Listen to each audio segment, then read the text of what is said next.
Hi everyone, I'm Rincey and this is Rincey Reads. Today I'm going to be doing a book review on In the Shadow of the Banyan by Vaddey Ratner. This is a book that I feel like I saw a lot of people reading a while back, legitimately 4-ish years, maybe more back, and really enjoying. And I remember coming across this at a used bookstore and being like, oh, everyone really loved this book.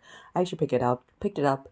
It sat on my shelves for a really long time, but now that I'm at home significantly more, I decided I'm going to try to tackle some of the books that have been sitting on my shelves for a while, and this is one of them.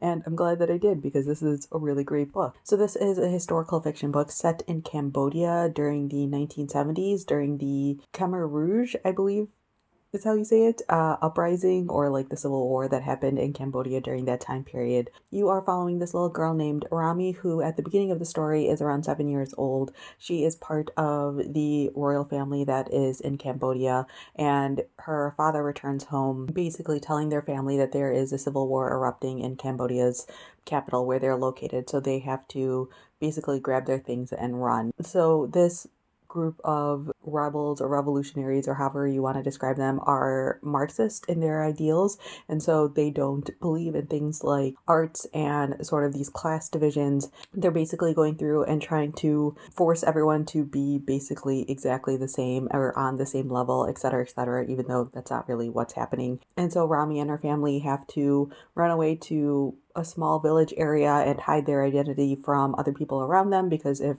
it's found out that they are part of the royal family, obviously the rebels will, take advantage of that and use that to either hurt them more or possibly kill them, things like that. And so you follow this family for about 4 years and the really just brutal things that they're forced to go through in the middle of a civil war. So one of the really amazing things about this book is that this is like partially inspired by the author's own life. She herself was born in Cambodia and fled the country during the civil war, and her family line is from the royal family. And like as you're reading the story, I didn't know any of that, but there is an author's note that is like at the end of the book that describes her own experiences, or like kind of briefly talks about her own experiences, and it's really amazing to view this book through that lens, knowing that this has some real implications to it. Like obviously there is an aspect of truth to all of this because this is an actual event that happened, but just that extra layer of this is a thing that the author herself actually went through really just adds another layer of both beauty and brutality to everything that happens in here. This is a really beautifully written book. I will say that at times it feels a little bit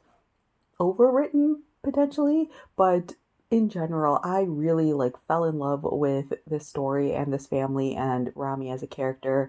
It's a really brutal book, again, really difficult to read at times, but there's also a lot of hope in here in terms of how to continue on with your life when it feels like everything in your life is being stripped away from you. It's a story about family and survival. It's a story about maintaining your identity and remembering who you are and where you came from. But it's also a really great book to read if you are the type of person who enjoys historical fiction that teaches you about things that happened in the world in the past, because the author does a really great job of talking about this war that occurred in Cambodia that I think a lot of people are less aware with, or less aware of. And the author doesn't get into all the nitty gritty of the politics and things like that, because again, this story is told from a little girl's perspective, or a girl who's growing up in the middle of this. So you're not really getting the political ramifications or the things the government did or didn't do or anything along those lines. It's more about the individual level and sort of how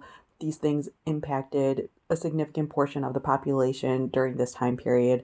It's estimated that around 2 million people lost their lives over the course of the Civil War, and a lot of it had to do at the brutality of the rebels who were basically trying to stop anyone who had any sort of opposition against them. I think this book is kind of the epitome of the power of fiction, because it really places you in Cambodia during this time period. You can see and feel all of the events that are occurring all around them. You feel like you're in the country with them. It causes you to really understand, some of the tragedies that happened over these years. And the story itself also talks about the importance of stories and mythology and things like that. The main character, Rami's father, is a poet, and he's always telling Rami these stories and things like that, and that helps her through this entire thing and even helps her connect with other people. And I think that anyone who's a book lover, which assuming you're watching this video you are, can really relate to a lot of the ideas and topics that are talked about in here in terms of like stories and the importance of stories and using that to pass along, information and things like that in a really amazing way. So yeah, I gave this book a 4 out of 5 stars. I highly recommend it. You might be like, hey, that doesn't sound like a book I would want to read right now, which completely makes sense. But again, I do feel like this book is full